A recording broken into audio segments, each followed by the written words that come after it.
Hi, this is Tina. Sorry I've been gone for a while. I'm kind of busy with work and everything else. I wanted to show you something that, well, it's not new to me, but I just bought it recently, and I've known about it for a while and wanted to get it and play with it. It's from hot off the press at paperwishes.com. It's called Bodacious Blooms, and I know you're probably not going to be able to see this because it's clear, just a little bit of writing. Um, Paper Wishes puts out great templates. They have tons of them. So if you do or do not have a die cutting machine, you can use these. I mean, if you don't want to invest in a die cutting machine, you want some gorgeous flowers, gorgeous whatever, go to paperwishes.com. No, I do not work for them. I just love their products. Okay, this is called Bodacious Blooms. I don't want to give away the measurements, but they have you cut your paper into squares, fold it in half, and please do what I'm saying, not what I did the first time. I mean, they have the instructions right here, and I read it wrong, don't know why, and flipped it over and cut it the wrong way. But make sure you have the fold going towards you, the paper that you want showing on the inside, and then they're going to give you measurements on how far to measure over on each side, and you do the folds from the center to those measurements, and then fold them over, and then put them exactly underneath this little triangle they give you, and then use your pencil. Don't use a craft knife on this, it's plastic. Okay, so you just trace along it. The gap is pretty big, you know, for pencil lead. You can use it on the inside or the outside. I tend to use it on the side closest to me. All right. Now on each flower they give you 1, 2, 3 different blooms and a center that goes with it. They also give you 3 different flowers, and there are 4 different flowers on these. Now, believe me when I tell you, these are big mamba jamba flowers. They are great. Now, the extra bonus is the center of the flowers and the leaves are open, so they're stencils. Have fun. All right, so I'm going to cut this out for you right now. I've done this in cardstock before, and I've done it in this heavy-duty designer paper. Believe me, it's easier in the designer paper. And you're saying, Tina, oh my gosh, I don't want to cut. Why would I use scissors? Believe me, I have, like I said before on other videos, 2 different die cutting machines. And lots and lots of dies, mainly spellbinders, but lots of dies. But I really find this relaxing. So now that's the outline shape that they've given us. And then they had the 2 curves here. So you just do what they say and don't cut all the way down because you'll be cutting out a great big gap unless that's what you were looking for. And by the way, it's really, obviously, when you have the basic shape of this, it's really easy to modify. Hopefully I'm holding this in camera. Sorry about that. Anyways, so I've cut down to there, and obviously I did not cut it off. So, you know, once you've got the basic shape, you can use this and modify the little parts that are going down and change your shape and so on. This is a way to make perfect flowers every time.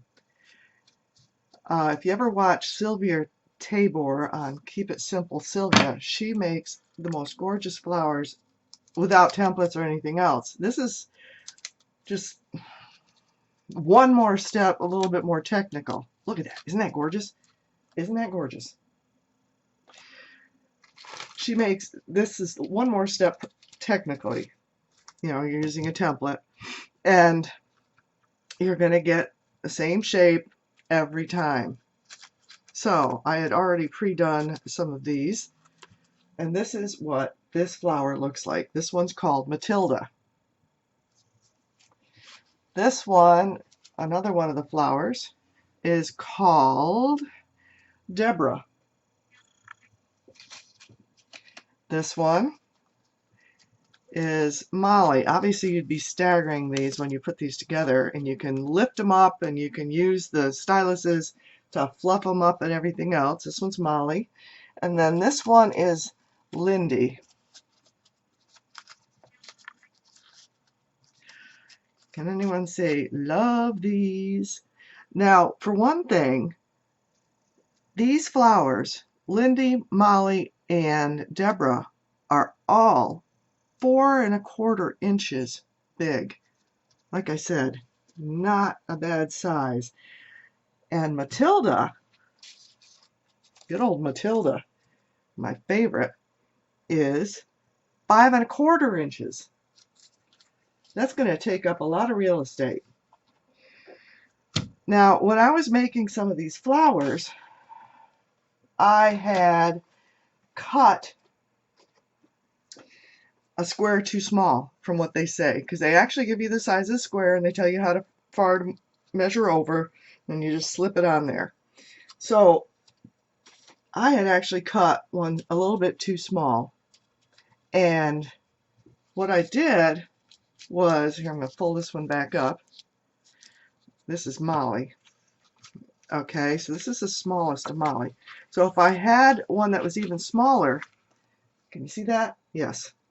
Okay, what I would do is just shove that triangle up a little bit higher and make sure I have the sides on each side so it'll fit. And it works perfectly. I ended up getting multiple size of these petals and flowers, and it was just gorgeous, gorgeous, gorgeous. So that is one of these instances. This flower is not on there, but I had cut it because I had a square just a little bit too small, but I wanted to see if it would work. Okay. Then, this one is my husband's favorite, and I think this one is Lindy. Yes, that one's Lindy. Sorry, I'm trying to move this stuff around. Okay. Now you're wondering, where the heck did I get this? Again, Paper Wishes. I used, pretty sure I used this one. And like this. And this is called Scalloped Frames. And you just lay it on the side, cut it out after you've drawn on it. See? Fits perfectly. And then you just do the inside the same way. And obviously I like their templates. I like their templates so much that I have a whole book full of them. And guess what? You and I are going to be exploring some of these templates and how to use them and what great versatility they have. Let's see. Now, when I was looking at this template, I got thinking, well, let me explain something. I belong to a group called the Crafters Community, and that's KRAAFTERS, and community with a K, on Google+. And we have this one lady that, her name is Sandra Artfully Made on there, and she took a stamp set, a Halloween stamp set, and did a card every day of the year. And, I'm sorry, every day of the month. And it was spectacular. I mean, we had popsicles. We had, this was from an owl. Popsicles from an owl. They had an umbrella. She had a Christmas tree, so on and so forth. And it really opened my eyes to what the possibilities were. And I know I haven't even gotten close to what all this can do. Now, I've lost my sheet. There it is. Some of the things I was thinking of was obviously making the flower dimensional using the stylus tools and the soft pad of the mouse, using the leaves to make a Christmas tree. And that is one of the scallop leaves. And I actually wanted to make one out of the flower itself. This is one out of the Matilda leaves. I cut the flower apart. This one. Oops. Here. Matilda. I cut the flower leaves apart and used it to make one. Now, what I didn't get a chance to do was to make one from Molly, because I'm pretty darn sure Molly, this one, if you didn't cut the scallops and you used these three and then layered them and layered them, actually you could layer them with a smaller one and so on and so forth, you would have a great Christmas tree. Some of my ideas didn't work out so good. I thought, wow, you know, wouldn't this be great, all lacy and everything else? And I cut it out and then ran it through the die cutting machine with a die, and no, that doesn't quite work. It sort of falls apart. So just don't try that unless you've got something that's like small polka dots or something. One thing I did try, I'll tell you right now that Molly is one of my least favorite shapes for the flowers, but it is so versatile. Look at the umbrella. Isn't that great? And another one I got, just, I've been going bonkers with the leaves. Look at the butterfly. Isn't that, oh, I've got so many of those cut out, it's not even funny. And then, as I said, you know, these are vacated down in here, the leaves and the flower tops, so you can use them as a stencil. Now, yes, there's a lot of erase marks on these, but, sorry, I've been watching a lot of Jane Eyre and type movies. Here's some ball gowns for you. That's with the scallop leaf.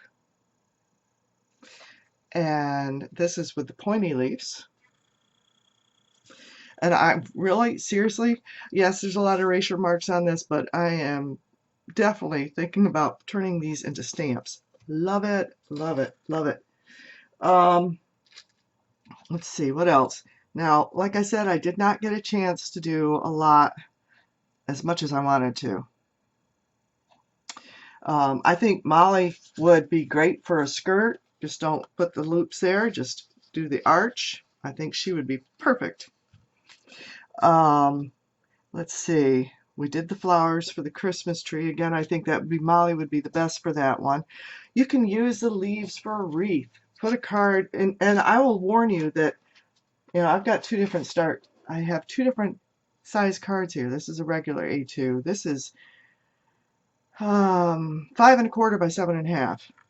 So I would say on a 5 1/4 by 7 1/2, use that to make a wreath from the leaves. Obviously, with all the different colors and so on, you can make a great fall card.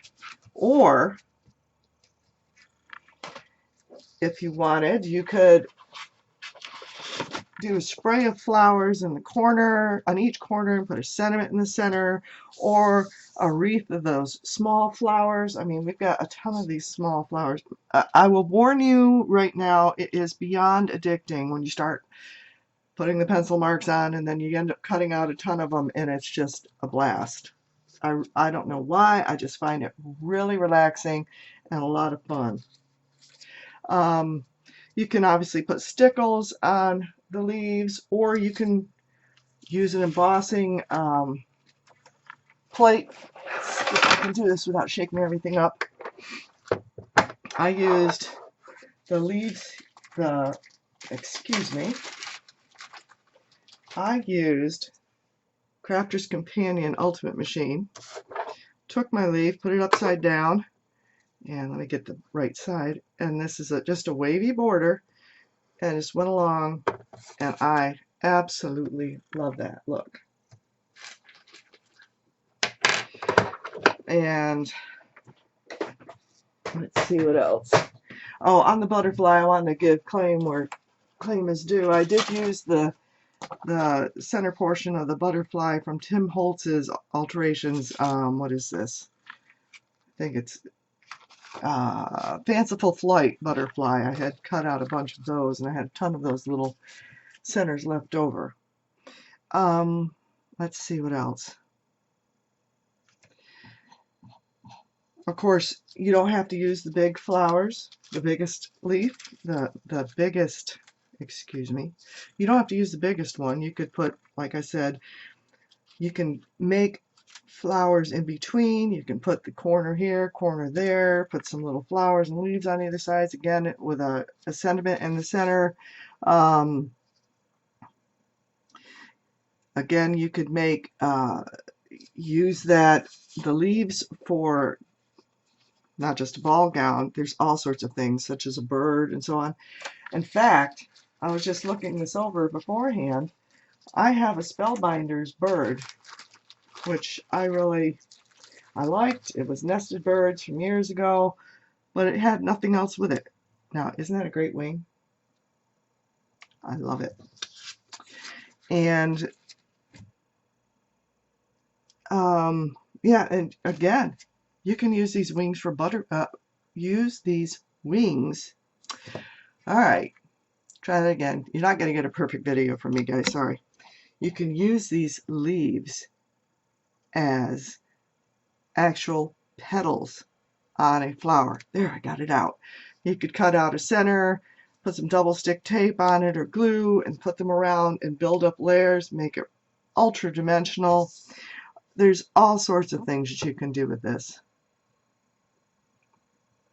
I hope you've enjoyed this video.